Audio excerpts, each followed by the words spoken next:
नमस्कार विद्यार्थी मित्रांनो, तुम्हा सगळ्यांचं आपल्या सारे शिकूया या YouTube चॅनलवर मी अश्विनी चव्हाण कोकणे सहर्ष स्वागत करते।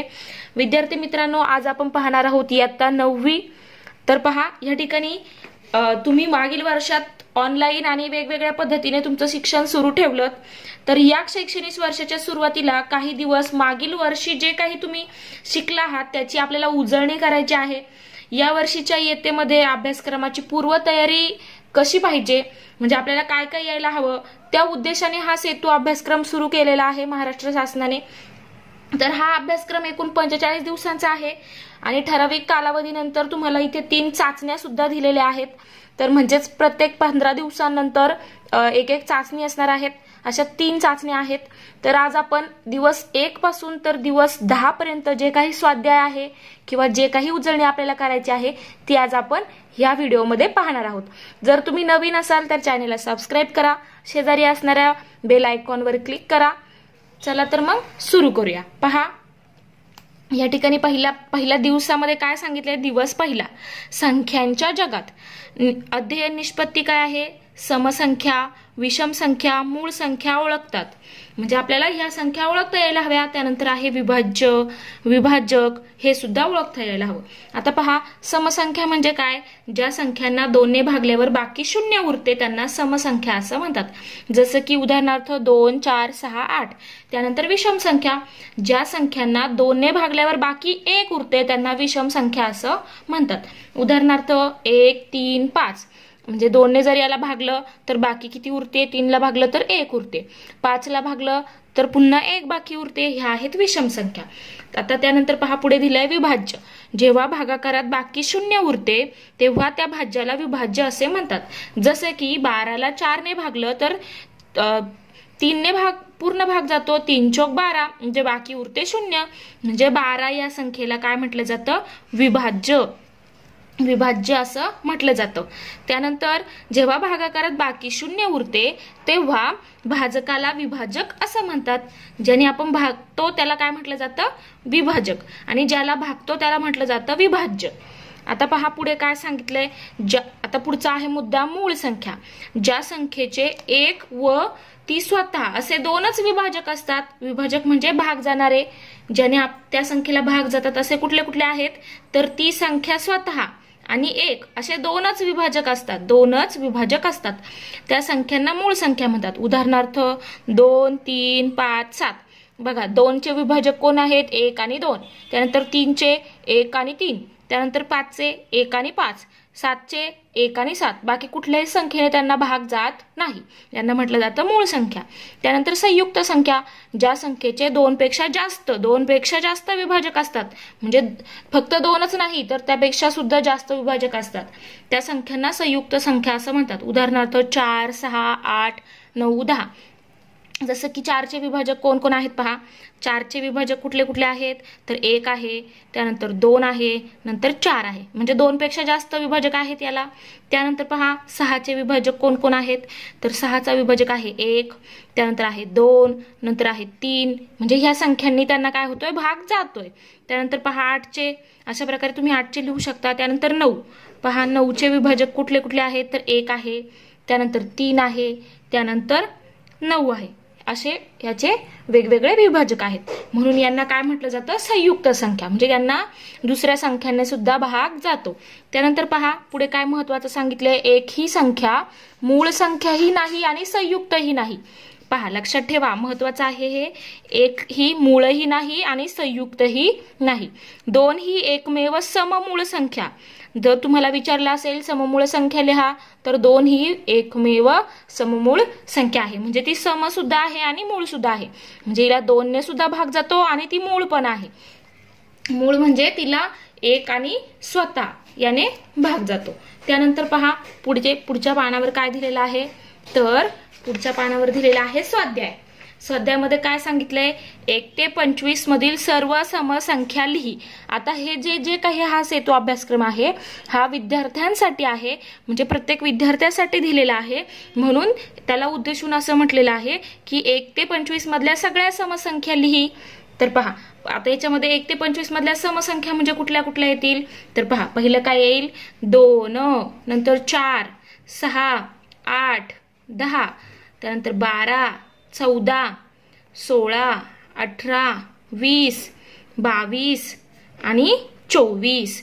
पुढची येईल का 26? नाही, कारण 25च्या आतमध्ये यात 1 आणि 25 यांच्या दरम्यान ज्या संख्या आहेत, ज्या सम आहेत, अशा संख्या लिहायच्या आहेत, तर त्या ह्या संख्या झाल्या. त्यानंतर पहा 25 ते 50 मधील सर्व विषम संख्या लिही.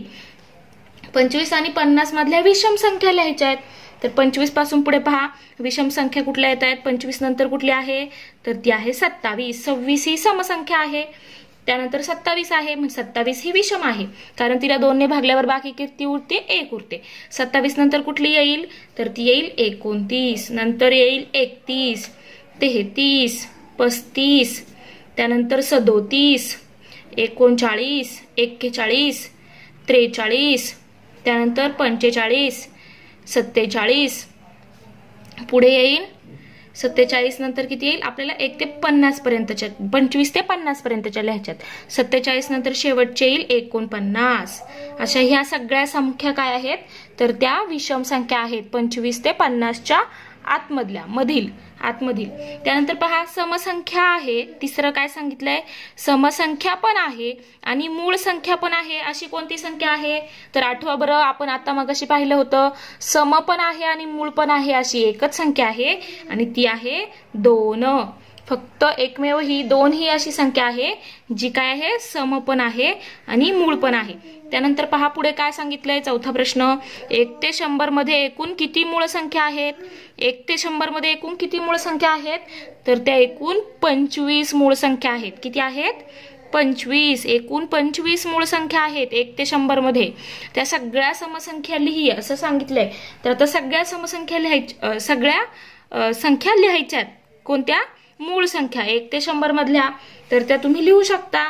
मूळ संख्या म्हणजे ज्यांना फक्त स्वतःने भाग जातो आणि 1 ने भाग जातो.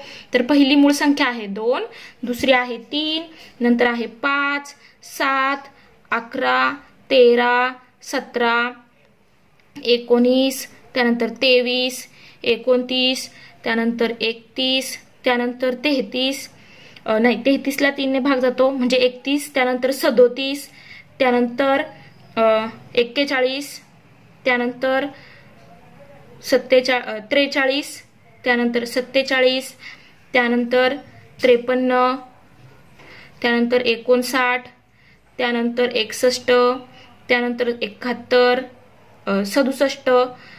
67, त्यानंतर 71, त्यानंतर 73, त्यानंतर पहा 73 नंतर 79, त्यानंतर 83, त्यानंतर 89, त्यानंतर 97. अशा ह्या सगळ्या एकूण 25 मूळ संख्या आहेत. त्यानंतर पहा पुढचा प्रश्न काय सांगितलाय, 24चे सर्व विभाजक लिही. विभाजक म्हणजे काय, ज्यांनी 24ला भाग जातो अशा कुठल्या कुठल्या संख्या आहेत, तर पहा 24 इथे लिहिते पहा. 24ला भाग जाणाऱ्या संख्या कुठल्या आहेत, पहिली आहे 1, त्यानंतर आहे 2, त्यानंतर अजून पहा कुठली आहे, 2 आहे, त्यानंतर 3 आहे, त्यानंतर पुढची आहे 4 ने सुद्धा भाग जातोय, त्यानंतर 6 ने सुद्धा भाग जातोय, अजून कोणी जातोय 8 ने जातोय, अजून 12 ने सुद्धा जातोय, 12 दुने 24 आणि शेवटची संख्या आहे 24 ने सुद्धा भाग जातोय. असे हे सगळे याचे काय आहेत, 24चे विभाजक आहेत. त्यानंतर पुढे पहा काय सांगितलंय, 19चे सर्व विभाजक लिही. 19चे सर्व विभाजक कुठले येतील, तर 19 ही कशी संख्या आहे, मूळ संख्या आहे. मूळ संख्या आहे म्हणजेच काय, तर तिला फक्त 2च विभाजक असणार आहेत. पहा विभाजक लिहिले तर आपण पहा 19चे विभाजक कुठले कुठले येतात, 1 आणि 19, म्हणजेच फक्त ती स्वतः आणि 1, म्हणजेच काय 19 ही काय आहे, मूळ संख्या आहे, संयुक्त नाही, कारण तिला दुसऱ्या कुठल्या संख्येने भाग जात नाहीये. म्हणजे 19 ही मूळ संख्या आहे आणि याचे विभाजक आहेत 1 आणि 19. त्यानंतर 7 ने विभाज्य असणाऱ्या 3 संख्या लिही. 7 ने विभाज्य म्हणजे 7 ने भाग जाणाऱ्या 3 संख्या लिहायच्या आहेत. तर त्या पण तुम्ही कुठल्याही लिहू शकता, कुठल्या लिहू शकता. 7च्या पाड्यात जेवढ्या काही संख्या येतात तेवढ्या सगळ्या तुम्ही लिहू शकता. 7, 14, 21, त्यानंतर 28, अशा 70, 140 ह्या कुठल्याही संख्या लिहू शकता ज्यांना 7 ने भाग जातो अशा संख्या. 7 ते 70 पर्यंत, त्या पुढच्याही तुम्ही लिहू शकता. 77 या प्रकारे. ठीक आहे. अशा प्रकारे आपण दिवस पहिला या ठिकाणी पूर्ण पाहिलेला आहे. आता आपण पाहूया दिवस दुसरा. दुसऱ्या दिवसामध्ये काय दिलेलं आहे पहा. नवीन काय आहे तर दुसऱ्या दिवसामध्ये आहे नैसर्गिक संख्या, पूर्ण संख्या, पूर्णांक संख्या, परिमेय संख्या. ह्या ओळखतात. पहा या ठिकाणी आपल्याला ओळखता यायला हवंय. तर पहा पहिल्यांदा आधी आपण पाहूया काय दिलंय. नैसर्गिक संख्या म्हणजे 1, 2, 3 यापासून पुढच्या ज्या आपण मोजणाऱ्या संख्या असतात त्यांना नैसर्गिक संख्या असं म्हणतात. म्हणजे मोज संख्या ज्या आपण मोजतो, हाताच्या बोटांवर धरून आपण मोजतो. पहा तुम्ही पहिलीपासून शिकलेला आहात. तर पहा या ठिकाणी ह्या संख्या आपण n ह्या कॅपिटल अक्षराने दाखवतो. त्यानंतर पूर्ण संख्या, ज्यावेळेस आपण नैसर्गिक संख्यांमध्ये अजून 0 ही संख्या टाकतो, म्हणजे त्याच्यामध्ये अजून 0 ही एक ऍड करतो, त्यावेळेस त्या होतात पूर्ण संख्या. आणि यांना काय म्हटलं जातं W, होल नंबर्स, म्हणजेच कॅपिटल W ह्या अक्षराने ते दाखवल्या जातात पूर्ण संख्या. त्यानंतर पहा पूर्णांक संख्या. पूर्णांक संख्येमध्ये काय होतं तर ह्या धनसंख्या पण येतात, त्यानंतर शून्य पण येतो आणि ऋण संख्या पण येतात. ह्या सगळ्या संख्यांचा समूह म्हणजे काय तर पूर्णांक संख्या. आणि तो कशाने दाखवला जातो आय ने. कारण यांना कॅपिटल आय का दाखवलाय कारण याला इंग्रजीमध्ये इंटिजर्स असं म्हटलं जातं, म्हणून कॅपिटल आय ह्या अक्षराने दाखवतात. त्यानंतर पहा पुढे दिलंय परिमेय संख्या. तर परिमेय संख्या म्हणजेच काय m/n या रूपातील संख्यांना परिमेय संख्या म्हणतात. पण इथे m आणि n काय असतात तर ह्या पूर्णांक संख्या याच्यापैकी कुठल्याही असतात. फक्त n काय नकोय, फक्त n हा शून्य नकोय. कारण जर आपण n शून्य घेतला तर ती परिमेय संख्या राहत नाही. म्हणून या ठिकाणी n ची किंमत काय नकोय शून्य नकोय. बाकी m शून्य असला तरी चालेल. आणि ह्या संख्या Q ह्या अक्षराने दाखवतात. आता ह्या परिमेय संख्याचं उदाहरण द्यायचं झालं तर ह्या सगळ्या संख्या ज्या आहेत ह्या सगळ्या काय आहेत तर परिमेय आहेत. कारण ह्या m/n रूपात लिहितात. जसं की 2 ला आपण 2/1 असं लिहू शकतो. जसं की -3 -3/1 किंवा -6/2 म्हणजेच किती -3. अशा प्रकारे आपण यांना m/n रूपात लिहू शकतो. म्हणून ह्या काय आहेत परिमेय संख्या. ह्या सगळ्या काय आहेत परिमेय संख्या. त्यानंतर हा समूह Q या अक्षराने दाखवला जातो कारण याला रॅशनल नंबर्स असं म्हटलं जातं. आता पहा स्वाध्यायामध्ये काय आहे. पुढे स्वाध्याय दिलेला आहे. सर्वात मोठी नैसर्गिक संख्या तू लिहू शकतोस का. आता पहा नैसर्गिक संख्या म्हणजे कुठल्या संख्या मोज संख्या 1 पासून पुढच्या सगळ्या. अशा सगळ्यात मोठी कितपर्यंत लिहू शकतो तर आपल्याला काय माहितीये 1000, त्यानंतर 10,000, लक्ष, दशलक्ष, अशा कोटी, अशा अजून भरपूर आहेत. त्यामुळे इथून पुढे अनंत संख्या असणार आहेत. म्हणजेच आपण सगळ्यात मोठी नैसर्गिक संख्या लिहू शकत नाही. म्हणून इथे काय लिहिणार नाही, कारण आपण ठरवू शकत नाही सगळ्यात मोठी कोणती असेल. त्यानंतर पहा दैनंदिन जीवनात पूर्णांक संख्यांचा वापर कोठे केला जातो तर पहा पूर्णांक संख्या म्हणजे कुठल्या तर पूर्णांक म्हणजे नैसर्गिक म्हणजे 1, 2, 3 इकडच्या सगळ्या, त्यानंतर 0 आणि इकडच्या ऋण सुद्धा, ह्या सुद्धा. तर आपण पूर्णांक संख्यांचा वापर कोठे करतो तर आपण ह्या ज्या संख्या आहेत ह्या मोजण्यासाठी वापरतो, मोज संख्या म्हणून वापरतो. जसं की दुकानामध्ये, जसं की हिशोब करताना, अशा प्रकारे आपण पूर्णांक संख्यांचा वापर करतो. त्यानंतर पहा त्यानंतर ऋण संख्या सुद्धा आपण वापरतो तापमान वगैरे मोजण्यासाठी. त्यानंतर पहा पुढे काय सांगितलंय परिमेय संख्या नसणाऱ्या काही संख्या असू शकतात का असे तुला वाटते का तर पहा परिमेय नसणाऱ्या अशा काही संख्या आहेत का आहेत परिमेय नसणाऱ्या अशा काही संख्या आहेत का आहेत. होय आहेत किंवा होय असतात. परिमेय नसणाऱ्या असतात त्यांना काय म्हटलं जातं अपरिमेय संख्या. त्यानंतर पहा पुढे पहा अशी संख्या लिही की जी पूर्ण संख्या आहे परंतु नैसर्गिक संख्या नाही.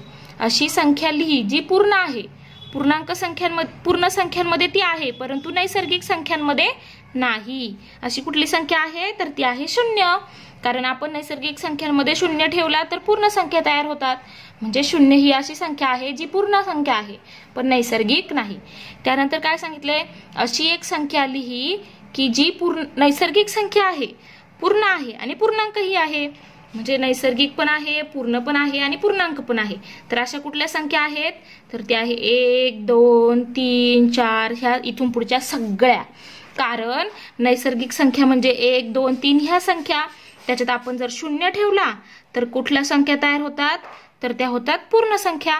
त्याच्यात आपण जर निगेटिव्ह संख्या सुद्धा ठेवल्या, -1 -2 -3 अशा सगळ्या, तर ह्या कुठल्या संख्या तयार होतात, तर ह्या पूर्णांक संख्या तयार होतात. म्हणजे हा चौकटीचा जो बॉक्स आहे तो म्हणजे पूर्णांक संख्या आणि पूर्ण संख्या म्हणजे हा गोल आणि हा आतला. म्हणजे सगळ्या ज्यांच्यामध्ये असतील तर तो हा गोल आहे. म्हणजेच 1 2 3 4 5 ह्या सगळ्या इथून पुढच्या ज्या नैसर्गिक संख्या आहेत, कारण नैसर्गिक संख्या ह्या पूर्ण संख्यांचा उपसंच आहेत, ह्या संख्या यांचा सुद्धा उपसंच आहेत. म्हणून हे काय आहेत, सगळ्या प्रकारच्या आहेत. नैसर्गिक पण आहेत, पूर्ण पण आहेत आणि पूर्णांक पण आहेत. त्यानंतर पहा पुढे काय सांगितलंय, पुढच्या पानावर काय दिलंय, तर दिवस तिसऱ्या दिवसात काय सांगितलंय, भूमितीतील मूलभूत संबोध, अध्ययन, निष्पत्ती, बिंदू, रेषा, रेषाखंड, किरण ओळखू शकतात. म्हणजे यातून तुम्हाला आपल्याला व्यवस्थित काय शिकायला मिळणार आहे, बिंदू, रेषा, रेषाखंड आणि किरण ओळखता येतील. पहा जरा आठवूया, खाली दिलेल्या घटकांच्या योग्य जोड्या लावा. खाली काय दिले पहा, इकडे आकृत्या दिलेल्या आहेत आणि इकडे नावं दिलेली आहेत, तर त्यांच्या आपल्याला जोड्या लावायच्या आहेत. तर पहा इथे काय आहे, तर शेवटी 2 अंत्यबिंदू आहेत. 2 अंत्यबिंदू शेवटी जर असतील तर तो काय असतो, रेषाखंड. पहा हा आहे रेषाखंड. त्यानंतर हे काय आहे, तर ज्यावेळेस आपण यांना बाण दाखवलेले असतात, बाण दोन्ही बाजूने जर बाण असतील तर ती असते रेषा, तर ही आहे रेषा. त्यानंतर हा काय आहे, एक लहानसा टिपका म्हणजेच काय, बिंदू. त्यानंतर पहा एका बाजूला बिंदू आहे आणि एका बाजूला बाण आहे. असं जर असेल, एका बाजूला बिंदू आणि एका बाजूला बाण, तर तो असतो किरण. आता अशा प्रकारे आपण जोड्या लावून झालेल्या आहेत. आता त्याच्यावरती माहिती आहे, महत्वाचे मुद्दे त्यात आपण पाहूया. जी माहिती दिली आहे ती पाहूया. तर याच्यात काय दिलंय पहा, बिंदू, रेषा, रेषाखंड, किरण. बिंदू पेन किंवा टोकदार पेन्सिलने कागदावर लहानसा टिपका काढता येतो. बिंदू अशा लहानशा टिपकाने दर्शवला जातो. बिंदूचे नाव लिहिताना रोमन मोठ्या लिपीतील अक्षरांचा वापर करतात. म्हणजे कॅपिटल लेटर्स असतात इंग्रजीतली, ती वापरली जातात बिंदू दाखवण्यासाठी. बिंदूला लांबी, रुंदी आणि उंची नसते. त्यानंतर पहा आकृतीत बिंदू पी, बिंदू क्यू, बिंदू आर दाखवले आहेत. आता पुढे काय सांगितलंय, रेघ. चित्र, रांगोळी काढताना आपण रेघा काढतो, बरोबर, अशा रेघा काढतो. चित्र आणि रांगोळी काढताना याचा वापर करताय तुम्ही. जसं की उदाहरणार्थ शेजारील चौकोनात दाखवली आहे ती तशी रेघ आपण काढतो, बरोबर आहे. आपण अशा रेषा काढतो म्हणजेच रेघ काढतो. त्यानंतर पहा पुढे काय सांगितलंय, पुढच्या पेजवर काय आहे, रेषा. आपण अशी कल्पना करूया की ही रेघ दोन्ही बाजूंना अमर्याद वाढवता येईल. म्हणजे जी मगाशी आपण रेघ पाहिली तर त्या ठिकाणी इथे दोन्ही बाण होते का, नव्हते, आणि बिंदूही दाखवले नव्हते. पण जर आपण त्यांना असे बाण दाखवले तर ती रेषा आपण अशी वाढवू शकतो, त्या बाणांच्या दिशेने पुढे पुढे अशी ओढू शकतो. तर याला काय म्हटलं जातं, रेषा. हा जसं की तुम्ही बिरबलाची गोष्ट ऐकलीच असेल, ज्या गोष्टीमध्ये बिरबलाने दुसऱ्या अकबर आणि बिरबलाच्या गोष्टीमध्ये दुसरी ही रेष लहान न होता त्याच्या शेजारी दुसरी मोठी रेष काढून दाखवली होती. जसं की आपण दुसऱ्या रेषेला जास्तीत जास्त वाढवू शकतो, त्याच प्रकारे अशी रेषा कागदावर दाखवताना दोन्ही बाजूंना कशी असते, अमर्याद असते. म्हणून या ठिकाणी बाणांच्या टोकांनी दाखवलं जातं.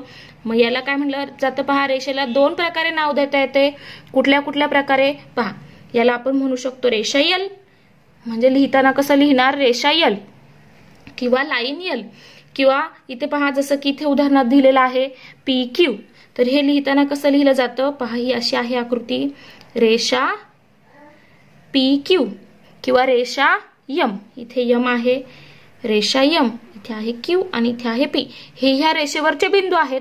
मग हे वाचताना कसं वाचलं जातं, एक तर रेषा यम म्हटलं जातं किंवा रेषा पी क्यू किंवा क्यू पी असंही म्हटलं जातं. पुढे पहा रेषाखंड. रेषेचा लहानसा तुकडा म्हणजेच काय असतो, रेषाखंड. खंड म्हणजे तुकडा. रेषाखंडाला त्याच्या मर्यादा दाखवणारे 2 बिंदू असतात. मर्यादा असते म्हणजे त्यांना थांबावंच लागतं, त्या बिंदूपाशी त्यांचा स्टॉप असतो म्हणजे अंत्यबिंदू असतात ते. तर हा असतो रेषाखंड. म्हणजे इथे PQ जर नुसता आपण इथे पहा, इथे फक्त हा PQ जर आपण घेतला तर हा आहे रेषाखंड PQ. ह्या रेषेतला रेषाखंड PQ. रेषाखंड AB हा थोडक्यात रेख AB कशा कशा प्रकारे वाचला जातो, रेख AB किंवा रेख BA असा सुद्धा वाचला जातो. त्यानंतर पहा पुढे सांगितलंय A आणि B हे काय आहेत, त्याचे अंत्यबिंदू आहेत. त्यानंतर पहा किरण. किरण हा रेषेचा एक भाग आहे. रेषेचा भाग पहा, रेषेचा भाग असतो. एका बिंदूपासून सुरुवात होऊन तो एकाच दिशेने पुढे जात राहतो आणि किरणाच्या सुरुवातीच्या बिंदूला काय म्हटलं जातं, आरंभ बिंदू. जसं की हा आहे P इथे आरंभ बिंदू. इथून हा सुरू झालाय आणि हा एकाच दिशेला चाललाय, दुसऱ्या बाजूने नाही. दुसऱ्या बाजूने जर असता तर ती काय असते, आपली रेषा असते. पण याला एकाच बाजूने दिशा आहे म्हणून याला लिहिलं कसं जातं तर किरण PQ. किरण PQ असं म्हटलं जातं. P सुरुवातीला लिहिला जातो कारण तो P पासून सुरू होतो आणि म्हणून या P ला काय म्हटलं जातं, आरंभ बिंदू. Qच्या दिशेने हा अमर्याद आहे हे दाखवण्यासाठी त्या बाजूला बाण काढला आहे. ह्या आकृतीचं वाचन कसं केलं जातं, किरण PQ. किरण QP असं नाही. किरण QP असं वाचन करत नाही. जिकडून सुरू झालाय तो बिंदू आधी लिहिला जातो, किरण PQ. आता स्वाध्याय पाहूया. खालील आकृत्या काढ. तर बिंदू P, तर पहा हा आहे बिंदू P. त्यानंतर रेषा M, ही आहे रेषा M. त्यानंतर रेषाखंड PQ. रेषाखंड इथे बिंदू दाखवायचे आहेत P आणि Q. झालं. त्यानंतर किरण MN. किरण MN पहा, पहिला कोण दिलाय M, मग बिंदू सुरुवातीचा M लिहिणार. त्यानंतर तिकडे चाललाय तो कोणाकडे चाललाय, Nच्या बाजूने पुढे चाललाय म्हणून किरण MN. पुढे पहा खालील आकृतीत रेषेची वेगवेगळी नावे लिही. आता ह्या आकृतीत जी रेषा दिलेली आहे या रेषेची नावं लिहायची आहेत. तर पहा इथे देताना L दिलेला आहे, तर पहा रेषा L असं पण लिहू शकतो किंवा रेषा AB. रेषा AB. आता AB झालं. आता असं पण लिहू शकतो AC. रेषा AC. अजून काय लिहू शकतो, AD. रेषा AD किंवा BC. रेषा BC किंवा रेषा BD किंवा रेषा CD. अशा प्रकारे रेषेची आपण नावं लिहू शकतो. अशा प्रकारे आपण हा स्वाध्याय पूर्ण केलाय. पहा आता पाहूया दिवस 4. तर 4थ्या दिवसामध्ये काय आहे, एक रेषीय बिंदू आणि अनेक रेषीय बिंदू. तर याच्यामध्ये आपल्याला ते ओळखता येतील. पहा महत्वाचे मुद्दे काय दिलंय, तर ही आकृती दिली. आता आकृतीत काय माहिती सांगितली आहे, वरील आकृतीत 9 बिंदू आहेत, त्यांना नावे द्या. आता यांना वेगवेगळी नावं द्यायची आहेत. एका नावाचा एकच बिंदू असणार आहे. तर पहा A B C D E F G H I अशी नावं द्यायची आहेत, वेगवेगळी नावं दिली. आता पहा काय सांगितलंय, 9 बिंदू त्यांना नावं द्या. नावं देऊन झाली. त्यातील कोणत्याही 2 बिंदूतून किती रेषा जातात, कुठलेही 2 बिंदू घ्या. पहा हा यातनं एकच रेषा गेली किंवा 2 घ्या. पहा यातनं सुद्धा काय गेली, एकच रेषा गेली. कुठल्याही त्यातील कोणत्याही 2 बिंदूतून किती रेषा जातात, तर एकच जाते. कुठलेही 2 घ्या. इकडचे सुद्धा घेऊ शकता. पहा काय होतं, तर 2 रेषांमधून 2 बिंदूंमधून एकच रेषा जाते असं आपल्या लक्षात आलंय. त्यानंतर पहा पुढे काय, 2 भिन्न बिंदूतून जाणारी एक आणि एकच रेषा काढता येते. तर हा काय आहे, महत्वाचा मुद्दा आहे. 2 भिन्न बिंदूंमधून एक आणि एकच रेषा काढता येते. त्यानंतर पुढे पहा काय सांगितलंय की या 9 बिंदूंपैकी 3 किंवा अधिक बिंदू, 3 किंवा त्यापेक्षा जास्त बिंदू एका सरळ रेषेवर आहेत. ते बिंदू कोणते ते तुम्ही ओळखले असेल. कुठले आहेत पहा, असे कुठले 3 बिंदू आहेत किंवा त्यापेक्षा जास्त आहेत. तर पहा हे 3 आहेत. ह्या 3 मधून एक रेषा जातीये, हा आहे C. ह्या 3 बिंदूंमध्ये हा एक आहे, हा एक आहे आणि हा एक आहे. ह्या 3 बिंदूंमधून एक रेषा जाते, सरळ रेषेवर आहेत हे. अजून कुठले आहेत पहा. त्यानंतर हे 4 आहेत, यांच्यामधून एक रेषा जाते. तुम्ही पट्टीने व्यवस्थित काढून पाहू शकता. ठीक आहे, पहा हे 4 आहेत. जर त्यावरून आपल्या लक्षात काय येतं, जे 3 किंवा अधिक बिंदू एका सरळ रेषेत असतात त्यांना एक रेषीय बिंदू म्हटलं जातं. एक रेषीय का म्हटलं जातं, कारण ते एका सरळ रेषेवर असतात म्हणून त्यांना एक रेषीय बिंदू म्हटलं जातं. त्यानंतर या 9 बिंदूंपैकी जे 3 किंवा अधिक बिंदू एका सरळ रेषेवर नाहीत, जे सरळ रेषेवर नाहीत त्यांना काय म्हटलं जातं, तर नैकरेषीय बिंदू असं म्हटलं जातं. पहा, म्हणजे जे रेषेवर नसतात एका रेषेवर त्यांना नैकरेषीय म्हटलं जातं. आता स्वाध्याय पहा, स्वाध्यायामध्ये काय सांगितलंय की शेजारील आकृतीवरून नावे लिहा. तर नावे लिहायची आहेत. तर पहिला आहे एक रेषीय बिंदू. एक रेषीय बिंदू कुठले कुठले आहेत. एक रेषीय म्हणजे काय, जे सरळ एका रेषेवर असतील असे कुठले कुठले आहेत, तर हा यम आहे, हा ओ आहे, त्यानंतर टी आहे. पहा काय लिहिणार मग, बिंदू यम कॉमा बिंदू ओ कॉमा बिंदू टी हे एका रेषेवर आहेत. अजून कुठले 3 आहेत पहा, तर आर ओ एन. त्यानंतर दुसरं काय लिहिणार, बिंदू, दुसरी जोडी कुठली मिळाली, बिंदू आर बिंदू ओ बिंदू एन. ही एक जोडी मिळाली, ही एक जोडी मिळाली. त्यानंतर अजून आहे का कोणी एक रेषीय बिंदू, नाही. 2 असतील तर नाही, 3 असतील, 3 किंवा 3 पेक्षा जास्त असतील तर त्यांना एक रेषीय म्हटलं जातं. आता पहा किरण. किरण किरण या ठिकाणी आकृतीत किती किरण आहेत त्यांची आपल्याला नावं लिहायची. किरण म्हणजे जो एका पॉइंट पासून सुरू होतो, म्हणजे एका बिंदूपासून सुरू होतो आणि एकाच दिशेला जातो. तर पहा, ओ पासून टी कडे, ओ पासून एन कडे, ओ पासून पी कडे, ओ पासून एम कडे, ओ पासून आर कडे, ओ पासून यस कडे. तर हे काय आहेत, किरण आहेत. तर यांची नावं लिहू शकता. तर इथे लिहिताना कसं लिहिणार, किरण ओ यस, त्यानंतर किरण ओ टी, त्यानंतर इकडे लिहिते पहा किरण ओ एन, किरण ओ पी, किरण ओ एम, किरण ओ आर, अशा प्रकारे. आणि इथे किरण ओ एस आपण ओ टी लिहून झालेले आहेत. अशा आपण हे 6 किरण लिहिले.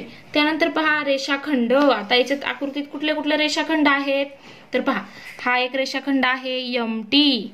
त्यानंतर आपण अजून कुठला घेऊ शकतो, तर आर्यन हे सुद्धा घेऊ शकता. अशा प्रकारे तुम्ही यात जेवढे आहेत तेवढे लिहू शकता. तर काय आहे, रेषाखंड किंवा रेघ म्हणा. रेषाखंड लिहितोय म्हणजे आपण त्याला रेघ लिहितो. तर रेघ एम टी किंवा रेघ आर्यन. त्यानंतर पहा पुढे रेषा. आता रेषांची नावं लिहायची आहेत. तर याच्यात रेषा किती आहेत, तर पहा हे काय आहेत, हा काय आहे, किरण आहे, कारण याची दुसरी बाजू नाहीये. तसं हा ही पूर्ण काय आहे, दोन्ही बाजूला बाण असलेले, तर तो आहे यम आणि टी, म्हणजे रेषा यम टी. त्यानंतर रेषा आर्यन. अजून कोणी आहे का जी दुसऱ्या बाजूला पण आहे सरळ रेषेत, असं कोणी आहे का, नाही. मग हे 2 काय आहेत, ह्या 2 रेषा आहेत. त्यानंतर पहा पुढे दिवस. आता स्वाध्याय झालाय का आपला पूर्ण, हो. आता पाहूया 5वा दिवस. दिवस 5वा, समांतर रेषा आणि छेदिका. तर 2 रेषांना एका छेदिकेमुळे तयार होणारे कोनांचे प्रकार. 2 रेषांना एका छेदिकेने छेदल्यामुळे तयार होणारे कोनांचे प्रकार. तर ते कुठले कुठले प्रकार असतात, संगत कोन, व्युत्क्रम कोन आणि आंतरकोन. तर ते आपल्याला यातून ओळखता येतील. पहा जरा आठवूया, काय आठवते पहा, आकृती खाली विचारलेल्या प्रश्नांची उत्तरे लिही. तर ही पहा यम आणि एन ही काय आहेत, समांतर रेषा आहेत, आणि पी ही काय आहे, त्यांची छेदिका. तर प्रश्न पहा काय विचारलाय, आकृतीत रेषा यम आणि रेषा एन यांना छेदणाऱ्या छेदिकेचे नाव लिही. कुठली आहे ती रेषा, कोण छेदिका आहे, तर ती आहे छेदिका पी. छेदिका पी म्हणजेच रेषा पी ही काय आहे, छेदिका आहे. त्यानंतर पहा, त्यानंतर पुढे काय सांगितलंय, आकृतीत कोणांची एक जोडी समान खुणेच्या साह्याने दाखवली आहे. कुठली? ही. पहा, ही एक जोडी. तर ही जोडी खालीलपैकी कोणत्या प्रकारच्या कोनांची जोडी आहे? तर हे कोन कुठले असतात? असे संगत कोन, म्हणजेच ही संगत कोनांची जोडी आहे. आता महत्वाचे मुद्दे पाहूया. पहा काय सांगितलंय.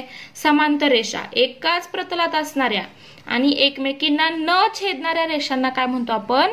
समांतर रेषा. एकमेकींना न छेदणाऱ्या रेषांना काय म्हटलं जातं? समांतर रेषा. आणि हे वाचलं कसं जातं? तर रेषा ए समांतर रेषा बी असं वाचलं जातं आणि ते अशा प्रकारे लिहिलं जातं. म्हणजे उभ्या दोन रेषा त्यांच्यामध्ये दाखवल्या जातात. तर या रेषा कशा आहेत? समांतर आहेत. पण ह्या आहेत का? नाही. ह्या काय होतात? एकमेकांना छेदतायत ह्या बिंदूमध्ये. जर छेदत असतील तर त्या समांतर नसतात. कारण न छेदणाऱ्या रेषा कशा असतात? समांतर असतात. एकमेकींना न छेदणाऱ्या. आणि कशा पाहिजेत त्या? एकाच प्रतलात पाहिजे. जर वेगवेगळ्या प्रतलात असतील, दोन वेगवेगळ्या प्रतलात असतील, पहा, पण दोन वेगवेगळ्या प्रतलात आहेत ह्या, पण एका प्रतलात पाहिजेत. काय सांगितले आपल्याला याच्यात व्याख्येमध्ये? एकाच प्रतलात पाहिजेत आणि एकमेकींना न छेदणाऱ्या पाहिजेत, तरच त्या काय असतात? समांतर असतात. म्हणजे ह्या समांतर नाही. त्यानंतर पहा पुढच्या पानावर काय दिलेलं आहे? तर दिवस 6वा. 6व्या दिवसामध्ये काय सांगितलंय? पहा, दिवस 6वा. दोन रेषांना एका छेदिकेने छेदल्या असता होणाऱ्या कोनांच्या जोड्या खालीलप्रमाणे असतात. पहा कशा असतात? तर खालीलप्रमाणे. तर त्याच्यामध्ये पहा आकृती क्रमांक 1. आकृती क्रमांक 1.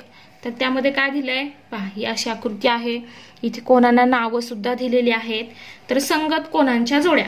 तर इथे पहा, आता आपल्याला संगत कोनांच्या जोड्या पाहायच्या आहेत.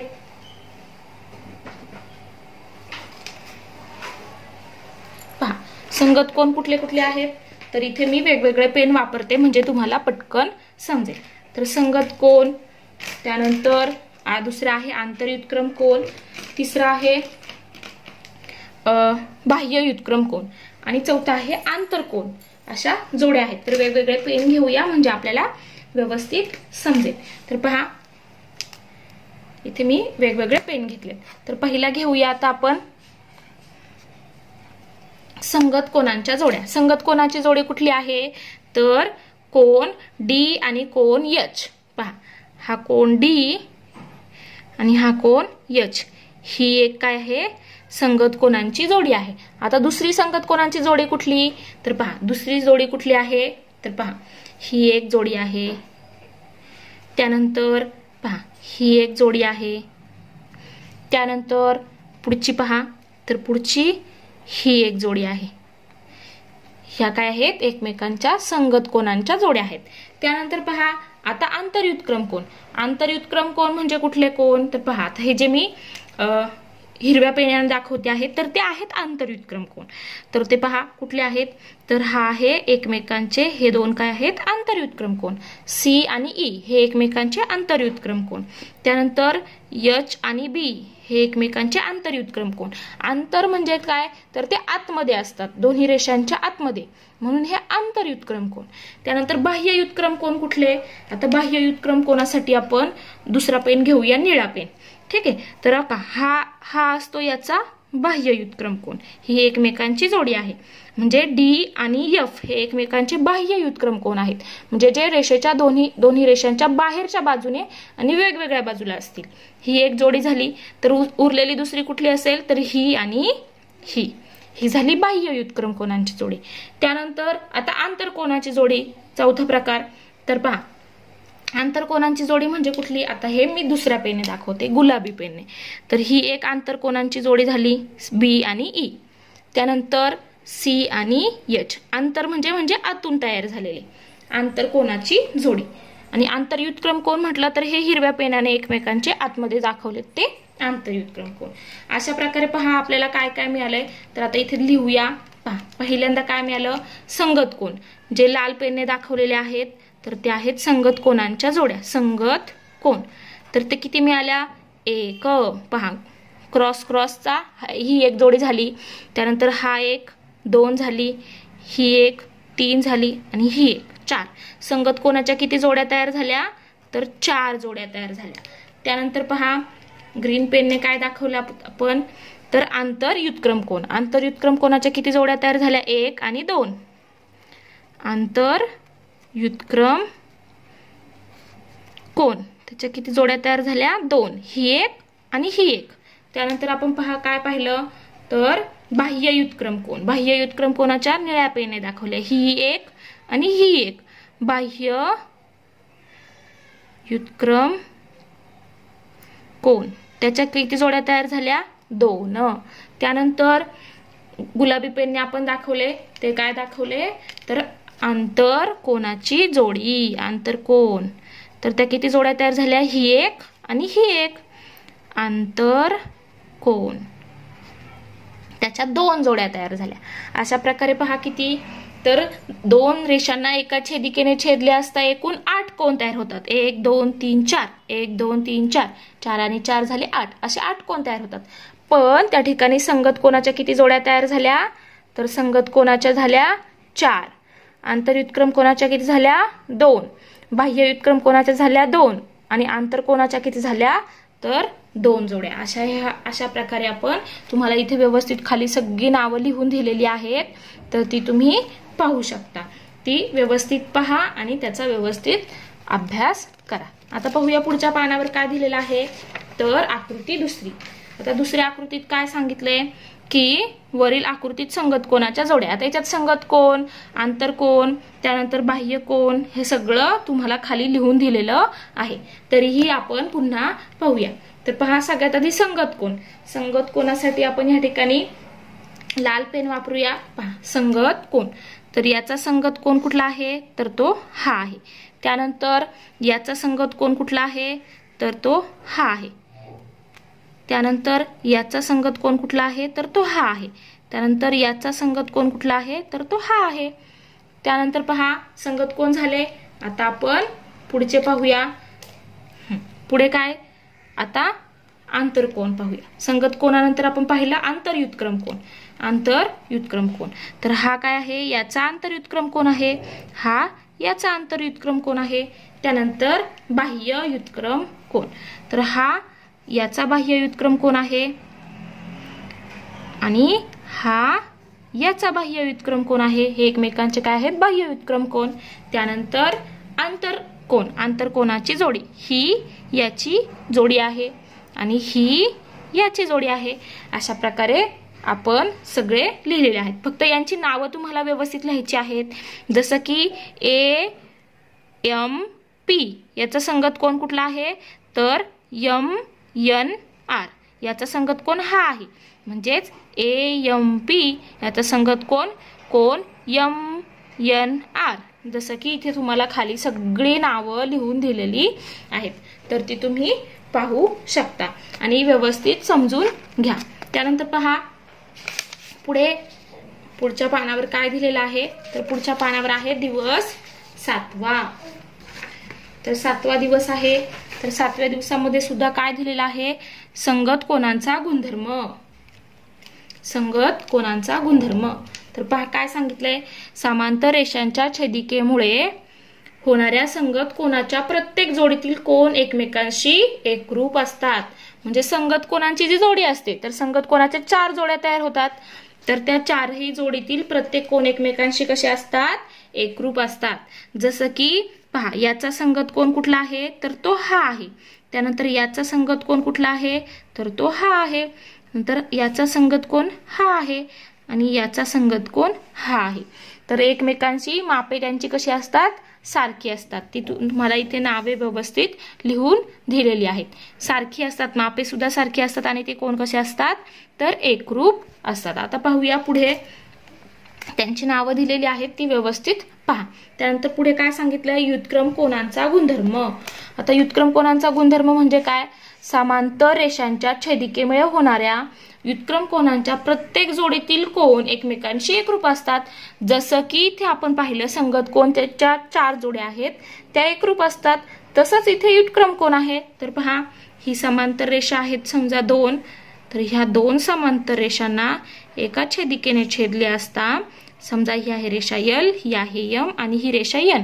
रेषा N ने L आणि M ला छेदले तर होणारे व्युत्क्रम कोन कुठले कुठले व्युत्क्रम कोन होतात तर पहा हा एक होतो, ही एक जोडी होते, त्यानंतर ही एक जोडी होते, इथली आणि इथली, हे दोन जोड्या तयार झाल्या. तर त्यांनी काय सांगितलंय, होणाऱ्या व्युत्क्रम कोनाच्या प्रत्येक जोडीतील कोन एकमेकांशी एकरूप असतात.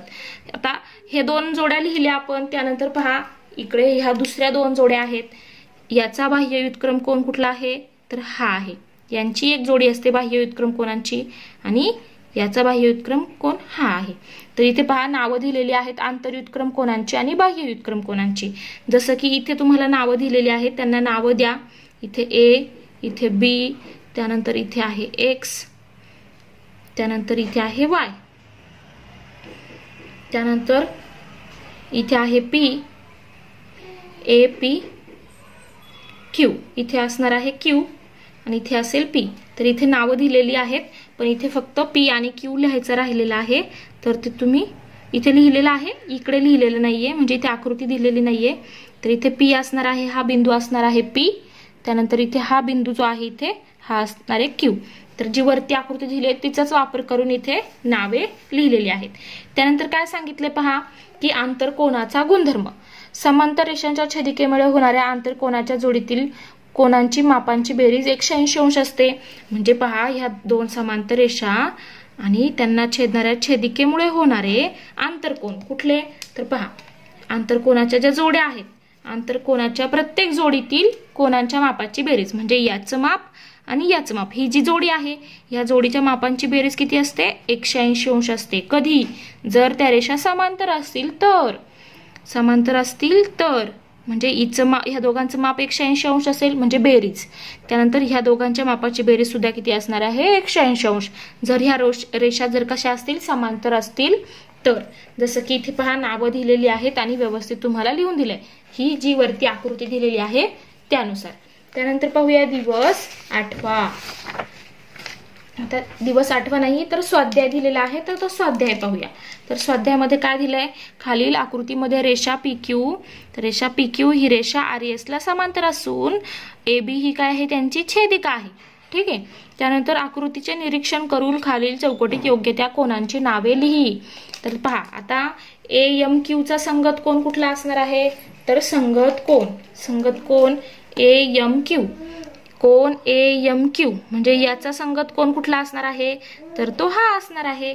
मग ते नाव लिहायचं, इथे काय लिहिणार, कोन MNS. त्यानंतर पुढे पहा RNB चा संगत कोन कुठला असेल, RNB म्हणजे याचा संगत कोन RNB, याचा संगत कोन कुठला असेल, तर याचा संगत कोन हा असणार आहे.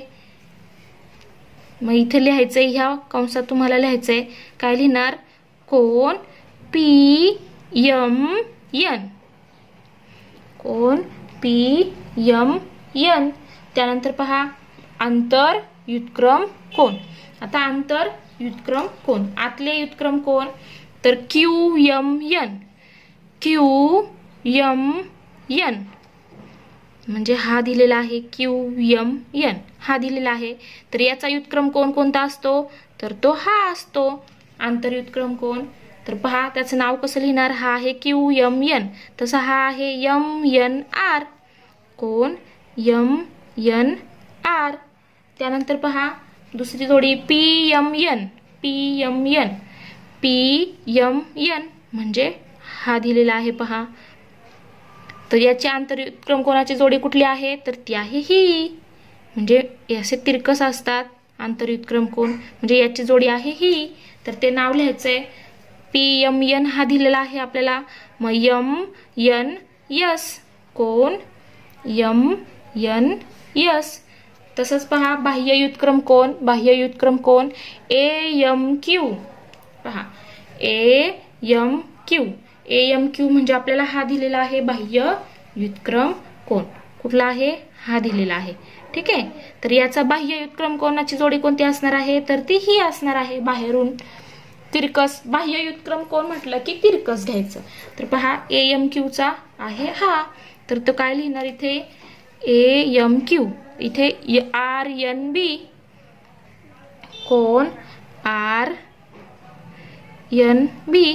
तसंच इथे पहा दुसरं दिलेलं आहे, कोण दिलेला आहे, कोण SNB SNB म्हणजे याचा आंतरयुत्क्रम कोण कुठला असणार आहे तर पहा याचा आंतरयुत्क्रम कोण असणार आहे बाह्ययुत्क्रम कोण असणार आहे हा बाह्ययुत्क्रम कोण आहेत ना बाह्ययुत्क्रम कोण विचारलाय तर SNB चा बाह्ययुत्क्रम कोण हा आहे तिरकस म्हणजेच त्याचं नाव लिहायचं आपल्याला काय लिहिणार इथे ह्या बॉक्स मध्ये लिहायचंय काय लिहिणार कोण AMP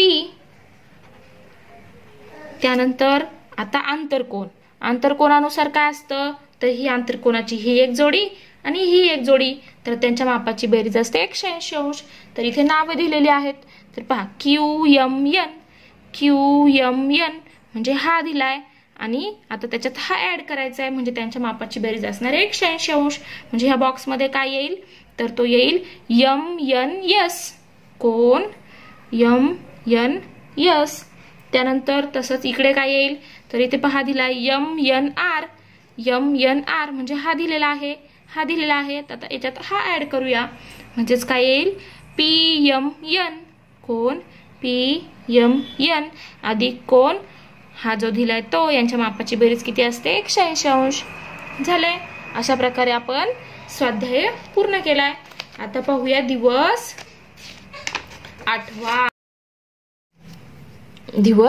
8 काय पूर्णांक संख्या आता याच्यामध्ये काय आहे पहा संख्यांमधील लहान मोठेपणा ओळखता येईल त्यानंतर धन आणि ऋण संख्या दिल्या असता बेरीज वजाबाकी या योग्य क्रिया योग्य ते नियम वापरून करतात पहा म्हणजे त्याच्यामध्ये कसं केलं जातं काय केलं जातं तर लहान मोठेपणा ठरवता येतो त्यानंतर बेरीज वजाबाकी करता येते पहा जरा आठवूया तर पहा काय दिलंय 14 हा 5 पेक्षा कसा आहे मोठा आहे त्यानंतर -29 हा 15 पेक्षा लहान आहे त्यानंतर पहा हे चिन्ह असेल तर काय म्हणणार च्यापेक्षा मोठा आहे त्यानंतर हे चिन्ह असेल तर च्यापेक्षा लहान आहे म्हणजे त्या संख्येवरती डिपेंड असणार आहे म्हणजे त्यावर अवलंबून असणार आहे आता इथे 14 हा मोठा आहे कोणापेक्षा 5 पेक्षा तसं इथे काय आहे -29 हा 15 पेक्षा लहान आहे म्हणजे त्या दोन बाजूला ज्या संख्या दिलेल्या आहेत त्या संख्येवरती ते अवलंबून असेल की ते तुम्ही चिन्ह कसं वाचणार ते तर पहा इथे 45 हा शून्यापेक्षा कसा आहे मोठा आहे च्यापेक्षा मोठा आणि च्यापेक्षा लहान असं वाचलं जातं हे त्यानंतर -10 शून्यापेक्षा लहान आहे आता याच्यावरून महत्त्वाचं आपल्या लक्षात काय आलं की शून्य ही संख्या सर्व ऋण संख्यांपेक्षा मोठी असते तर पहा संख्या रेषेवर शून्य ही संख्या इथे असते त्यानंतर इकडे सगळ्या ऋण संख्या असतात आता शून्य ही संख्या ऋण संख्यांपेक्षा कशी असते मोठी असते त्यानंतर पहा सर्व धनसंख्या या शून्यापेक्षा मोठ्या असतात धनसंख्या असतात या बाजूला तर ह्या संख्या ह्या शून्यापेक्षा कशा असतात मोठ्या असतात म्हणजेच आपल्या लक्षात काय आलं संख्या रेषेवर उजवीकडील संख्या ह्या डावीकडील संख्येपेक्षा नेहमीच मोठ्या उजवीकडील संख्या ही डावीकडील संख्येपेक्षा नेहमीच मोठी असते म्हणजेच काय तर इथून इकडे आपण जेव्हा जातो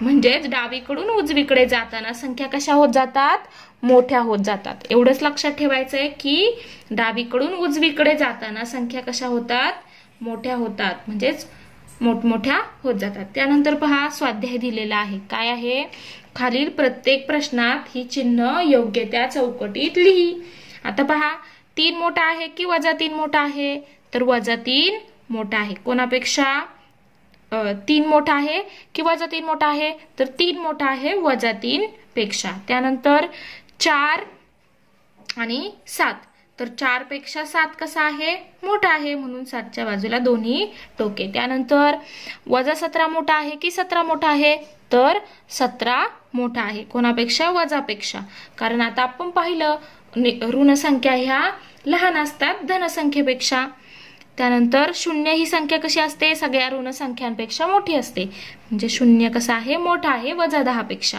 त्यानंतर आता दोन्ही वजा आलेले आहेत तर आपण काय पाहिले पहा इथून इकडे संख्या कशा होत जातात मोठ्या होत जातात मग इथे -2 आहे आणि इकडे ह्या बाजूला कुठेतरी -8 असणार आहे इथे संख्या रेषेवर म्हणजेच -8 पेक्षा -2 कशी आहे तर मोठी आहे म्हणजे -2 मोठी आहे -8 पेक्षा त्यानंतर पहा दिवस स्वाध्याय आहे अजून त्याच्यामधले दुसरा उपघटक काय सांगितलाय, चिन्हांकित संख्यांच्या बेरीज आणि वजाबाकी. म्हणजे आता आपल्याला यांची बेरीज आणि वजाबाकी कशी करायची ते पाहायचे.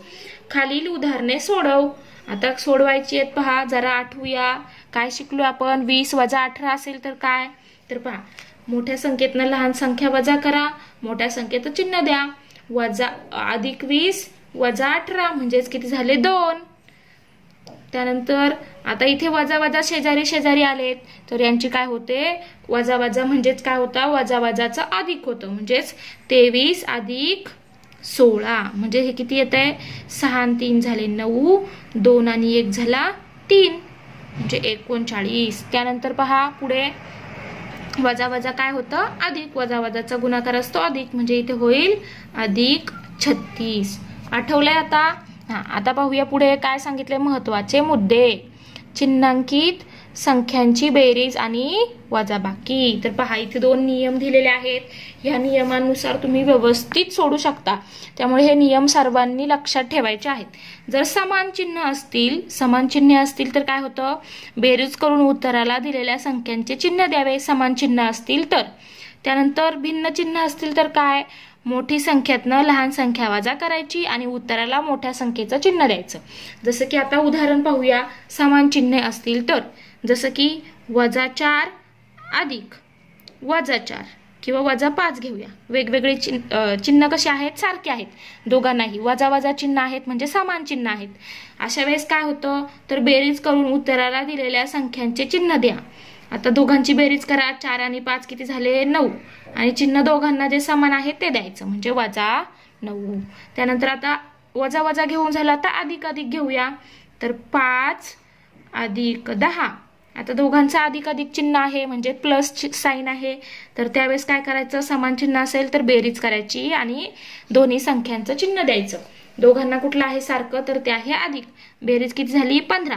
5 आणि 10 झाले 15 आणि दोघंही प्लस आहेत म्हणजे अधिक आहेत तर चिन्ह येईल अधिक. तसं आता भिन्न चिन्ह असतील तर समजा इथे आहे -4 त्यानंतर अधिक 5 असं असेल तर काय करायचं, मोठ्या संख्येतनं लहान संख्या काय करायची, वजा करायची. तर मोठी संख्या कोण आहे, तर ती आहे 5. 5 मधनं 4 वजा करायचे आणि मोठ्या संख्येचं चिन्ह द्यायचं. 5 मधून 4 गेले तर किती झाले 1 आणि उत्तराला मोठ्या संख्येचं चिन्ह द्यायचं. मोठी संख्या आहे 5 आणि 5चं चिन्ह आहे अधिक म्हणून +1 ह्याचं उत्तर आलं. त्यानंतर आता याचं दुसरं उदाहरण पाहूया. समजा या ठिकाणी 7 + 7 अधिक 3. आता पहा याला वजा चिन्ह आहे आणि याला +3 चिन्ह आहे. तर अशा वेळेस काय करणार, मोठ्या संख्येतनं लहान संख्या वजा करा. मोठी संख्या आहे 7, 7 मधनं 3 गेले राहिले 4 आणि मोठ्या संख्येचं चिन्ह कुठलं दिलं इथे वजा म्हणून इथे येणार -4. अशा प्रकारे पहा खाली उदाहरणे सुद्धा दिलेली आहेत तर ती उदाहरणं सुद्धा पहा आणि सोडवा. ऋण चिन्हानंतर कंस असेल, पहा काय सांगितलंय, ऋण चिन्हानंतर कंस असेल तर त्या कंसाचा लोप होताना कंसातील प्रत्येक पदाचे चिन्ह बदलावे. म्हणजे जसं की आपण इथे पहा काय पाहिलं, पहा इथे उदाहरण पण दिलेलं आहे. 25 वजा 10 असं असेल तर काय होतं, तर त्या 25 ह्या वजाचं बाहेर येताना अधिक होतं. तर तुम्हाला हा नियम लक्षात ठेवायचा आहे. कंस असेल, जर ऋण चिन्हानंतर लगेच कंस असेल तर त्या कंसातून ती संख्या बाहेर येताना तिचं चिन्ह बदलतं म्हणजेच अधिक होतं. तर पहा असं या ठिकाणी याचं आपल्याला उत्तर किती मिळालंय 35. आता स्वाध्याय पाहूया. खालील उदाहरणे सोडव. आता याच्यामध्ये काय आहे, तर पहा पहिला आहे 17 + 12. 17 + 12 म्हणजेच किती, तर 5. याचं उत्तर किती मिळालं आपल्याला 5. त्यानंतर 12 वजा 17. आता इथे काय होईल, 12 अधिक 17 होईल म्हणजे 12 आणि 17 किती झाले 2 आणि 7 झाले 9, 1 आणि 1 झाले 2 म्हणजे 29. त्यानंतर 17 वजा 12. आता हेच आहे, फक्त हे कसं लिहिणार, तर 17 वजा अधिक 12 होतील आणि यांची बेरीज पुन्हा किती येईल, 7 आणि 2 झाले 9, 1 आणि 1 झाले 2 पुन्हा आली 29. त्यानंतर हे पहा 12 वजा 17. आता इथे पहा एकच गणित आहे, संख्या दोनच आहेत, सारख्या संख्या आहेत, फक्त चिन्ह वेगवेगळे घेऊन काय केले तुम्हाला चारही प्रकारचे नियम समजून सांगितलेले आहेत. तर पहा 12 वजा 17. आता 12 वजा 17, आता यातनं काय करायचं, मोठ्या संख्येतनं लहान संख्या वजा करायची. 12 वजा 17 म्हणजेच 5 आणि मोठ्या संख्येचं चिन्ह कुठलं आहे, वजा, म्हणून वजा 5. तर हे झालं याचं उत्तर. त्यानंतर पहा इथे किती आहे, 37 वजा 28. आता 37 मधनं 28 वजा करा, किती होतंय, तर येत आहेत 9 आणि 37 ही मोठी संख्या आहे, तिचं चिन्ह आहे अधिक, म्हणून अधिक 9. आता इथे काय होईल, 27 वजा वजा अधिक 18, तर ते किती येईल, 7 आणि 7 14 आणि 1 15, हातचाला 1, 2 आणि 1 3 आणि हातचा 1 धरून 4, म्हणजेच किती मिळालं, 45. असा आपण स्वाध्याय सोडवला आहे. आता पाहूया पुढच्या पानावर काय दिलेलं आहे, तर दिवस 9वा. तर 9व्या दिवसामध्ये काय आहे, परिमेय संख्या. आकृतिबंधाद्वारे परिमेय संख्यांची बेरीज, वजाबाकी, गुणाकार, भागाकार या गुणधर्मांचे सामान्यीकरण करतात. आता पहा जरा आठवूया, ह्या असतात नैसर्गिक संख्या 1 2 3 4, n ह्या अक्षराने दाखवले जातात. नैसर्गिक संख्या अजून कोणामध्ये असतात, तर त्या पूर्ण संख्यांमध्ये असतात. पहा पूर्ण संख्यांमध्ये आपण 0 ठेवला, नैसर्गिक संख्यांमध्ये 0 ठेवला तर पूर्ण संख्या तयार होतात. फक्त 0 टाकायचा आणि ह्या सुद्धा आहेत, म्हणजेच पूर्ण संख्या. त्यानंतर पूर्णांक संख्या. आता ह्या पूर्णांक संख्या त्या आई ह्या चिन्हाने दाखवल्या जातात. तर पहा पूर्णांक संख्यांमध्ये ह्या सगळ्या असतात आणि ऋण सुद्धा असतात. त्यानंतर परिमेय संख्या. तर परिमेय संख्या म्हणजेच पहा 0 3 8 32/3 ह्या सगळ्या p/q रूपात जे लिहितो आपण त्या सगळ्या परिमेय संख्या. आता पहा स्वाध्याय काय दिलंय खाली, स्वाध्याय दिलेली सारणी पूर्ण करा. संख्येच्या प्रकारानुसार दिलेल्या सारणीत बरोबर किंवा चूक यापैकी योग्य खुणांचा वापर करा. आता वजा 4 ही नैसर्गिक संख्या आहे का, नाही. नैसर्गिक संख्यामध्ये ज्या सगळ्या धनसंख्या आहेत 1 पासून पुढच्या त्या असतात नैसर्गिक संख्या, पण ही ऋण आहे म्हणजे ही नाही. त्यानंतर वजा 4 ही पूर्णांक संख्या आहे का, आहे, कारण पूर्णांक संख्यामध्ये ऋण संख्या पण असतात, म्हणून बरोबरचं चिन्ह इथे दिलेलं आहे. त्यानंतर वजा 4 ही परिमेय संख्या आहे का, आहे, कारण वजा 4 ला आपण वजा 4/1 असं लिहू शकतो, म्हणजे p/q रूपात लिहू शकतो, म्हणून आहे. त्यानंतर पहा 2/3. 2/3 ही नैसर्गिक संख्या आहे का, 2/3. तर पहा 2/3 ही संख्या आहे का नैसर्गिक, तर नाही. त्यानंतर वजा 15 ही नैसर्गिक आहे का, नाही.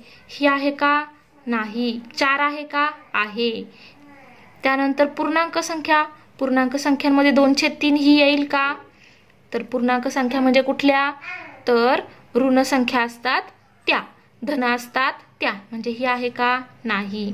त्यानंतर वजा 15 ही येईल का, येईल, आहे. त्यानंतर वजा 3/10 येईल का, नाही. 4 येईल का, आहे. त्यानंतर परिमेय संख्या. परिमेय पहा 2/3 ही परिमेय आहे, कारण ती 2/3 म्हणजे p/q रूपात किंवा m/n रूपात लिहिलेली आहे. त्यानंतर वजा 15 येईल का, येईल, कारण वजा 15/1 लिहू शकतो. त्यानंतर वजा 3/10 येईल का, येईल. त्यानंतर 4 येईल का, येईल, कारण 4/1 या रूपात आपण लिहू शकतो. त्यानंतर पहा पुढे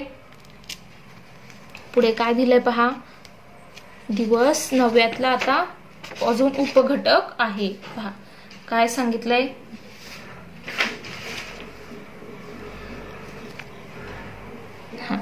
संख्या रेषेवर परिमेय संख्या दाखवणे. तर पहा याच्यामध्ये काय आहे, खालील संख्या रेषेचे निरीक्षण करायचंय. तर पहा आता इथे काय केलंय, 0 ते 1 या दरम्यानचे एकूण 6 भाग केलेत आणि त्यांना नावं दिलेली आहेत, समान भाग केलेत. तसं इकडे सुद्धा केलेत. संख्या रेषेवरील संख्या दर्शवणाऱ्या प्रत्येक बिंदूचे निरीक्षण कर. 0 ते 1 किंवा 0 ते वजा 1 या दरम्यान संख्या रेषेचे किती समान भाग पडतात हे बघ. किती भाग आहेत पहा, 1 2 3 4 5 आणि 6 6 भाग केलेत. बरोबर. यानुसार सारख्या एकक अंतरावर दर्शवलेल्या परिमेय संख्यांचे निरीक्षण कर. तर 6 समान भाग आहेत. इथे होती शून्य संख्या, तर इथे काय असेल 1/6. इथे असेल 2/6. अशा ह्या सगळ्या परिमेय संख्या दाखवल्या आहेत. एक म्हणजे काय असणार आहे, तर ही आहे 1 ही संख्या. तर 1 म्हणजेच काय 6/6. अशा प्रकारे. तसंच इकडे विरुद्ध संख्या आहेत म्हणजे ऋण संख्या आहेत. तसंच पहा निरीक्षण केलंय आता आपण. -5/6 म्हणजे काय आहे, -5 गुणिले 1/6. शून्याच्या डावीकडील व उजवीकडील प्रत्येक एककाचे 6 समान भाग करू. त्यानंतर शून्यापासून डावीकडील 5वा बिंदू कुठला आहे, -5/6 ही संख्या दाखवेल. याप्रमाणे शून्याच्या उजवीकडील तिसऱ्या बिंदूवरील संख्या कोणती ही शून्याच्या उजवीकडील तिसरी. शून्याच्या उजवीकडे तिसरी कुठली आहे, तर ती आहे 3/6. कुठली आहे 3/6. त्यानंतर तिचे संक्षिप्त रूप लिही. म्हणजेच काय, तर त्याला भाग देऊन पहा, सोप्या रूपात लिहा. तर 3/6 म्हणजेच काय, तर 3 × 3 3 2 6 म्हणजे 1/2 हे त्याचे संक्षिप्त रूप झाले. त्यानंतर दोन्ही संख्येतील सहसंबंध समजून घे. आता यांच्यामध्ये सहसंबंध काय आहे, तर ही संख्या म्हणजे ही आहे. त्यानंतर पहा परिमेय संख्येतील क्रमसंबंध, लहान मोठेपणा याचा उपयोग कसा करता येईल यावर विचार कर. तर याच्यानुसार आपल्याला लहान मोठेपणा पण ठरवायचा आहे. तर त्यानंतर पहा खालील संख्या रेषेवर दाखव. आता जसं हे इथे दाखवलेलं आहे तसंच तुम्हाला हे सुद्धा संख्या रेषेवर दाखवायचं आहे. तर पहा अशा प्रकारे आपल्याला संख्या रेषा काढायची आहे आणि संख्या रेषेवरती ते दाखवायचे आहे. तर पहा 1 2 3 4. त्यानंतर -1 -2 -3 -4 अशा प्रकारे लिहून घ्या. त्यानंतर पहा आता आपल्याला पहिलं दाखवायचं आहे 2/5. तर काय करायचंय, प्रत्येक 0 ते 1च्या दरम्यान प्रत्येकी 5 समान भाग करायचे. किती 5. आणि तिथे तुम्हाला 2/5 दाखवायचा आहे. तर इथे असणार आहे पहा, इथे 0 ते 1च्या दरम्यान कशी आकृती येईल ते दाखवते.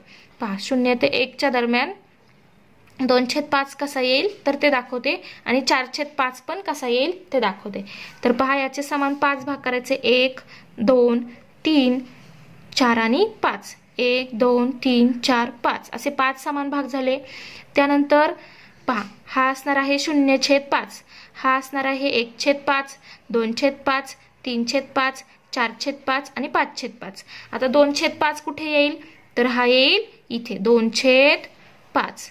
इथे येईल 2/5. त्यानंतर इथे येईल 4/5. ते तुम्हाला व्यवस्थित दाखवता येईल. त्यानंतर -3/5 आणि -7/5. तर पहा इथे आपण एक व्यवस्थित आकृती काढूया. समजा ही आहे रेषा. ठीक आहे. तर इथे 0 लिहूया. ठीक आहे. पहा 0 हा आहे 1, हा आहे 2 आणि हा आहे 3. त्यानंतर 1 2 -1 -2 आणि इथे असेल -3. आता पहा 0 ते 1च्या दरम्यान 5 समान भाग करूया. 1 2 3 आणि 4. त्यानंतर 1 2 3 4 5 5 भाग झाले. आता पहा 0 ते 1च्या दरम्यान 2/5 येईल. 0 म्हणजेच काय असणार आहे, तर 0/5. इथे काय असणार आहे 1/5. हा असणार आहे 2/5. हा आहे आपला 2/5. त्यानंतर पुढे काय दाखवलंय 4/5.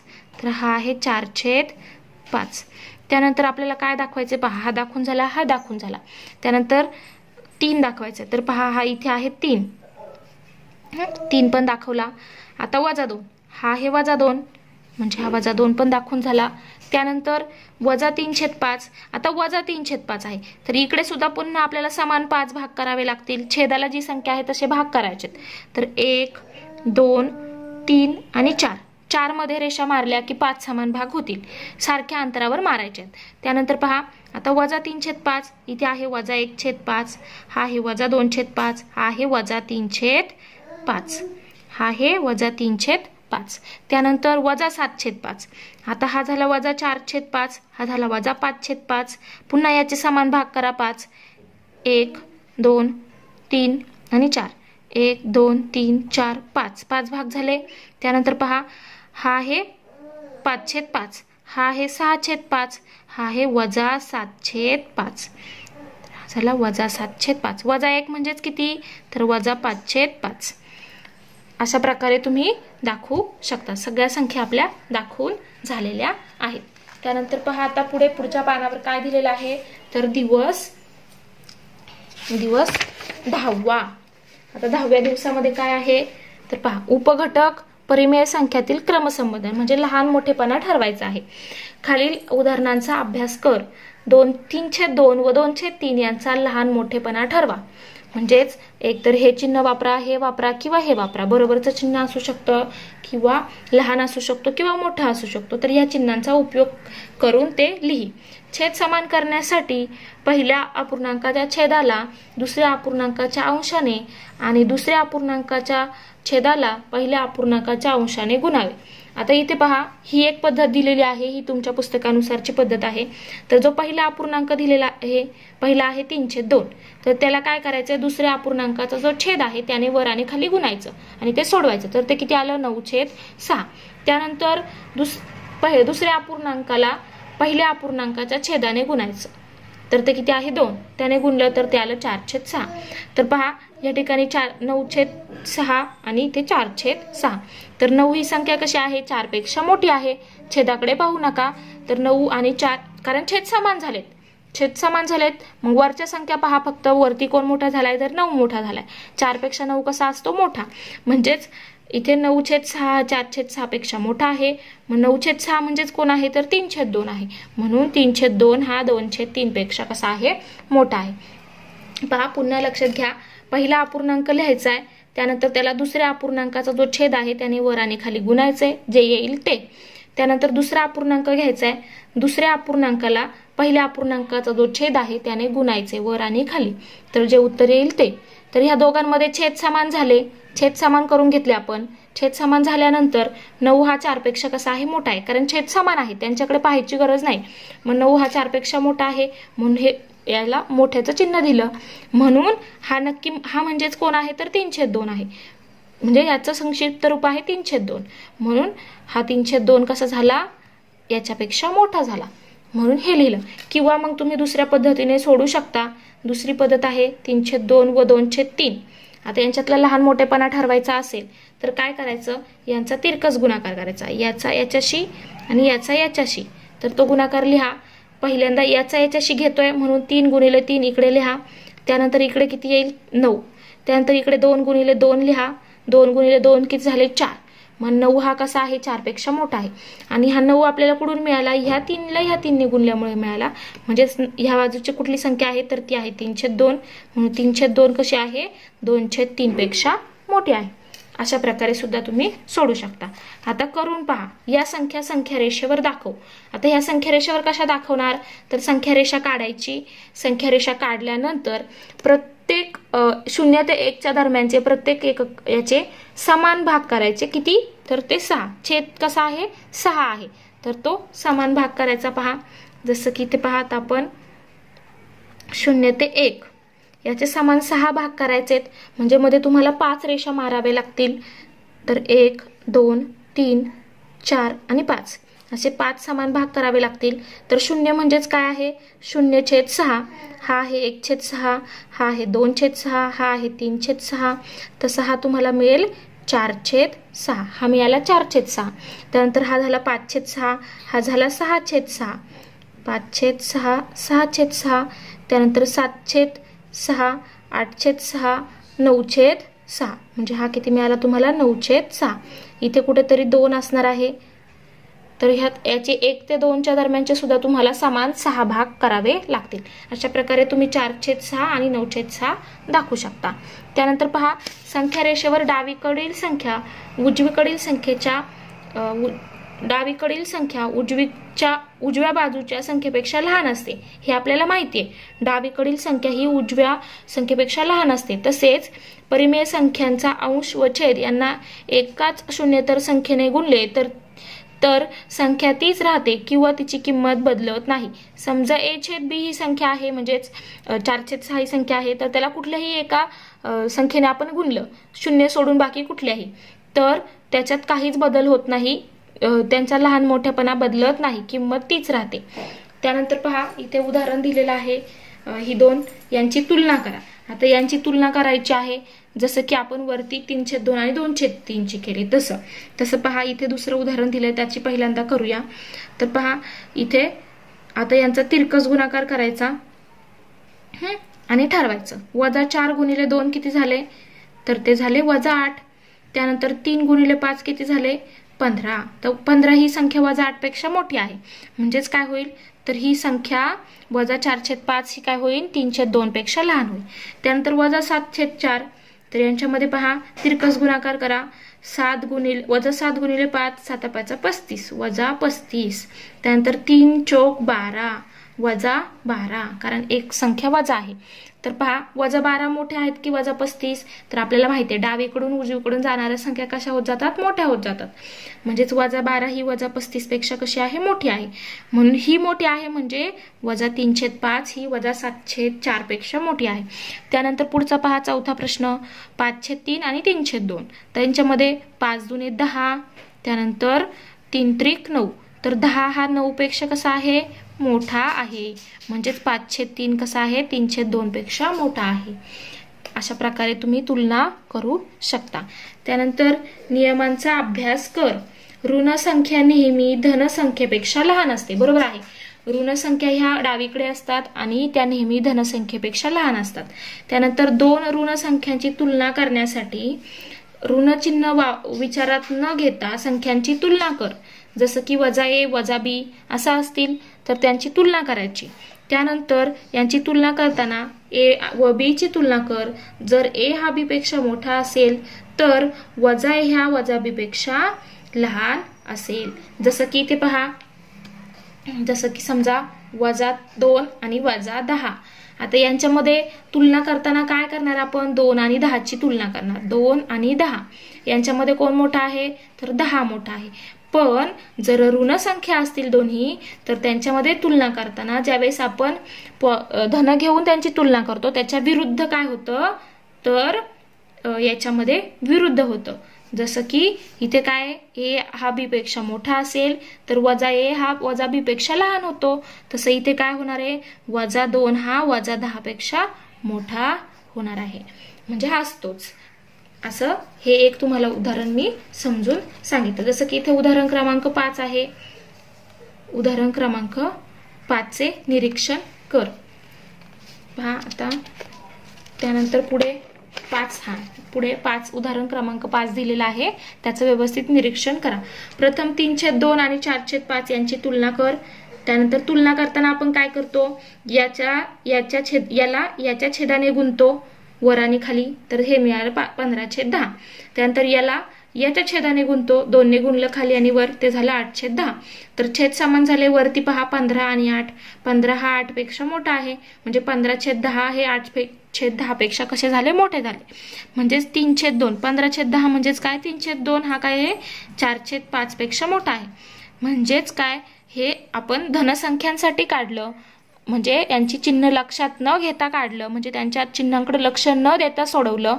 जर आपल्याला यांची तुलना करायची असेल तर याच्या विरुद्ध इकडे होतं. जर धनसंख्यांसाठी सोडवलं तर त्या दोन्ही संख्या जर आपण ऋण घेतल्या तर चिन्ह काय होतं, उलट होतं. जर दोन्ही संख्या धन असेल, a/b आणि c/b, तर काय होतं, a गुणिले d हा जर लहान असेल b गुणिले c पेक्षा, तर a/b हा c/d पेक्षा लहान असतो. पहा आपण मागाशी जे उदाहरण दुसऱ्या सोप्या पद्धतीने सोडवलं, तर ते हे नियम वापरून सोडवलं. तर हे नियम तुम्ही व्यवस्थित लक्षात ठेवा, ह्या नियमाने तुम्हाला सोपं जाईल. त्यानंतर पहा स्वाध्याय. खालील परिमेय संख्यांतील लहान मोठेपणा ठरवा. आता -3 आणि -5. आता पहा या दोन संख्यांमध्ये लहान मोठेपणा काय कसा ठरवणार, तर आपल्याला काय माहितीये, -3 आणि -5. तर -3 ही -5 पेक्षा कशी आहे, मोठी आहे, कारण संख्या रेषेवर -3 ही उजवीकडे आहे 5 पेक्षा, म्हणजेच असं चिन्ह येईल.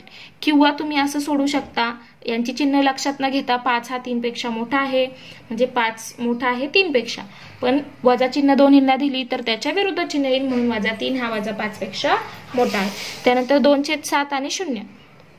आता 2/7 आणि 0 तर यांच्यामध्ये काय होईल तर 0 पहा इथे असेल 0 आणि 2/6 ही इकडे असणार आहे म्हणजे शून्याच्या उजवीकडे असणार आहे म्हणून 2/7 ही कशी आहे मोठी आहे शून्यापेक्षा. त्यानंतर पहा 5/7 आणि -3/4. आता याच्यात काय करा पुन्हा तिरकस गुणाकार करा किंवा मग जो दुसरी पद्धत तुम्हाला इथे दिलेली आहे त्याने सोडवा किंवा ह्या पद्धतीने सोडवा. तर ह्या पद्धतीने सोडून पाहूया आपण. -5 × 4 किती झाले 4×5 20 म्हणजे -20. त्यानंतर 7×3 21 -21. आता -20 हे -21 पेक्षा कसे आहेत तर मोठे आहेत कारण -20 ही कशी आहे उजवीकडे आहे -21 पेक्षा म्हणजे संख्या रेषेवर उजवीकडे आहे म्हणून हा काय आहे मोठा आहे याच्यापेक्षा. त्यानंतर पुढे पहा पुढे काय सांगितले पुढची संख्या -12/15 आणि -3/5. आता पुन्हा तिरकस गुणाकार करा ह्याच नियमाने सोडवा याने तुम्हाला जास्त सोपं जाईल. तर पहा a × d किती येईल तर -12 × 5 किती येते 12×5 60 म्हणजे -60. तर 3×15 = 45 आणि -45. -45 ही कशी आहे -60 पेक्षा मोठी आहे म्हणजेच -3/5 ही काय आहे याच्यापेक्षा मोठी आहे. अशा प्रकारे आपण याचा स्वाध्याय पूर्ण केलेला आहे. तर अशा प्रकारे आपण दिवस 10 जे काही स्वाध्याय होते ते अतिशय व्यवस्थित आणि स्पष्टीकरणासह आपण सोडून घेतलेले आहेत. तर पुढच्या लेक्चरमध्ये आपण दिवस 11 पासून तर दिवस 15 पर्यंत पूर्ण व्यवस्थित सोडून घेणार आहोत आणि त्याचबरोबर तुमची जी चाचणी असेल ती सुद्धा सोडवून घेणार आहोत. बाकीच्या सर्व विषयांचे सुद्धा तुम्हाला या ठिकाणी जो काही अभ्यास आहे स्वाध्याय आहेत ते तुम्हाला सोडवून आपल्या ह्या चॅनलवरती मिळतील. त्यासाठी चॅनलला सबस्क्राईब करा, शेजारी असणाऱ्या बेल आयकॉनवर क्लिक करा आणि शेवटपर्यंत व्हिडिओ पाहिल्याबद्दल थँक्यू.